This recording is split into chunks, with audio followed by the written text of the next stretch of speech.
Hellcat.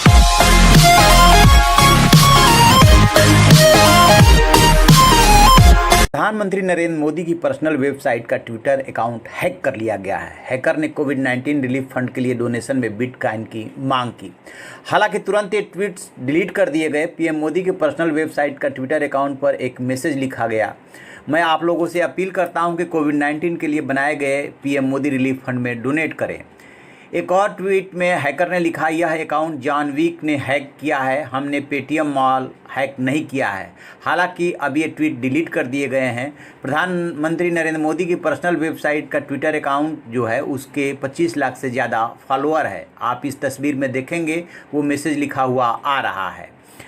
Twitter ने भी गुरुवार को इसकी पुष्टि की, यानी कि आज 3 सितंबर को, और कहा कि इस मामले को हम दिखवा रहे हैं कि जो हैक किया गया है उससे कोई और अकाउंट तो प्रभावित नहीं हुआ है। उसने कहा कि मामले की जानकारी है और उस खाते को सुरक्षित करने के लिए कदम उठाए गए हैं। ट्विटर प्रवक्ता ने अपने बयान में कहा है कि हम स्थिति की सक्रिय रूप से जांच कर रहे हैं। इस समय हमें अतिरिक्त खातों के प्रभावित होने की जानकारी नहीं है।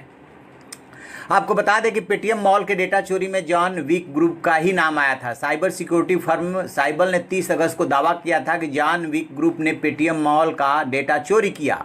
साइबल ने दावा किया था कि इस हैकर ग्रुप ने फिरौती की मांग की थी। हालांकि पेटीएम दावों को खारिज करते हुए डेटा में सेंधमारी जैसी कोई घटना नहीं हुई। को बताते हैं कि आखिरकार जिस बिटकॉइन में हेल्प मांगी गई वो बिटकॉइन होता क्या है। दरअसल इसकी शुरुआत 2009 में हुई थी। बिटकॉइन की कीमत लगातार बढ़ रही है। आज इसकी कीमत 10 लाख को क्रॉस कर चुकी है। यह एक तरह की डिजिटल करेंसी है। इसकी शुरुआत एलियस सतोशी नाम के शख्स ने की थी। भारत में भी गुपचुप तरीके से बिटकॉइन ट्रेडिंग की जा रही है। हालांकि सरकार ने इसके बारे में आगाह किया है कि बिटकॉइन ट्रेडिंग डिजिटल वॉलेट के जरिए होती है। बिटकॉइन की कीमत दुनिया भर में एक समय पर समान होती है, इसलिए इसकी ट्रेडिंग मशहूर हो गई। दुनिया भर की गतिविधियों के हिसाब से बिटकॉइन की कीमत घटती बढ़ती रहती है। यह किसी देश द्वारा निर्धारित नहीं होती बल्कि डिजिटली कंट्रोल होती है। स्टॉक मार्केट की तरह बिटकॉइन ट्रेडिंग का कोई निर्धारित समय नहीं होता है। इसकी कीमतों में उतार चढ़ाव भी बहुत तेजी से होता रहता है। तो इस तरीके से प्रधानमंत्री नरेंद्र मोदी की वेबसाइट का पर्सनल ट्विटर अकाउंट हैक हुआ।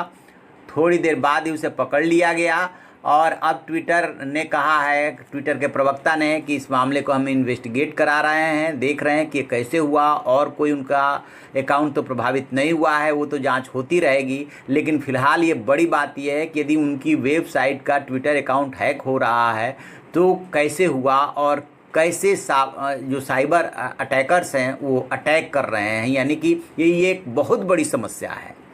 तो आप ऐसी खबरों के लिए देखते रहिए हमारा डिजिटल चैनल।